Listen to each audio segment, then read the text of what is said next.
Hello guys, welcome back to my YouTube channel Aliva Tech.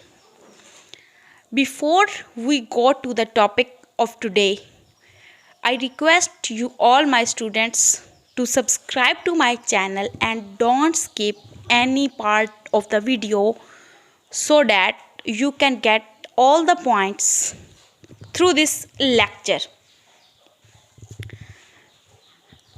We will discuss today what is query. हम discuss करेंगे कि Curie है क्या. इसकी definition पढ़ लेते हैं.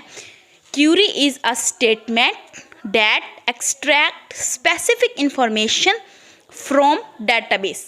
अब हमें ये पता है कि जो हमारी डेटाबेस है उसके अंदर हमारी सारी इंफॉर्मेशन वगैरह पड़ी होती है, हमारा सारा डाटा पड़ा होता है.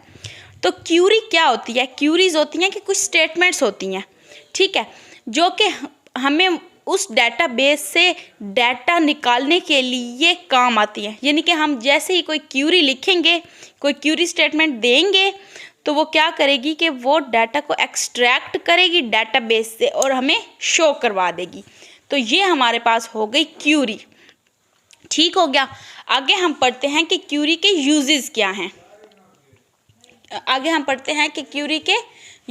क्या हैं. सबसे पहला यूज़ है हमारा extract records according to the specified criteria.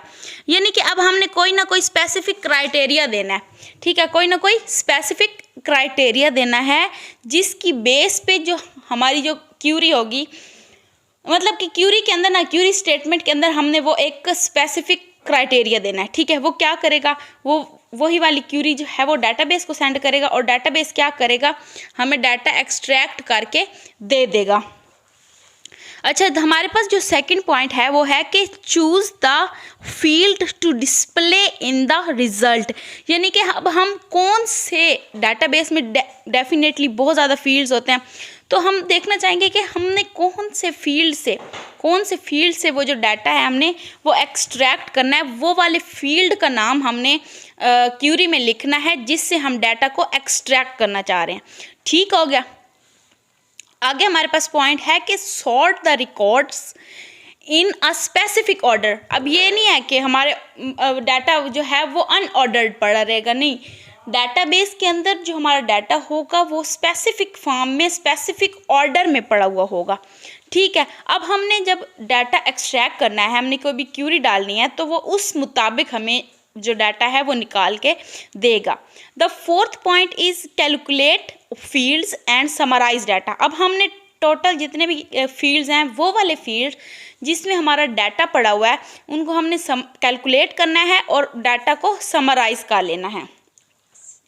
अच्छा, डाटा को हमने समराइज कर लेना है. आगे हमारे पास इसके कुछ एडवांटेजेस हैं.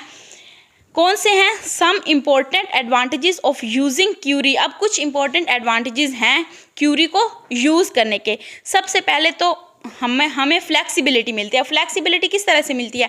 पहली बात, हमने पढ़ा कि हमें जो डाटा होगा वो ऑर्डर में मिलेगा. ठीक हो गया. जब हमें डाटा ऑर्डर में मिल रहा होगा तो हमें उसमें ढूंढने में ज़्यादा मुश्किल नहीं होगी. हमने तो जस्ट क्या करना है, क्यूरी देनी है और उस क्यूरी के मुताबिक जो डाटा है वो हमारे पास निकल के आ जाएगा. डाटा जो है वो निकल के आ जाएगा. ठीक हो गया. सेकंड हमारे पास है ज्वाइनिंग. ठीक है. ज्वाइनिंग से क्या होगा कि हमारे जो फील्ड्स हैं ना सारे, वो हमें पता चल जाएंगे कि कितने फील्ड्स हैं, कितने फील्ड्स में हमारा डाटा पड़ा हुआ है, सारी चीज़ें. अगर the fourth point is ease of use. Definitely वही बात फिर आ गई कि हमने जस्ट एक स्टेटमेंट देनी है, क्यूरी देनी है, जो हमें डाटा हमारा निकाल के ले आएगा. ये है हमारा नंबर थर्ड पॉइंट के ईज़ ऑफ यूज़. ठीक है. आई होप कि आप लोगों को मेरे आज का जो लेक्चर है वो समझ आ गया होगा. ठीक है. तो हम मिलते हैं नेक्स्ट लेक्चर. मेरे चैनल अलाइवा टेक को सब्सक्राइब करें, बेल नोटिफिकेशन ऑन करें ताकि हर आने वाली वीडियो की नोटिफिकेशन जल्द से जल्द आप लोगों को मिल सके. नेक्स्ट वीडियो तक के लिए इजाज़त दीजिए. अल्लाह हाफिज़. Good bye.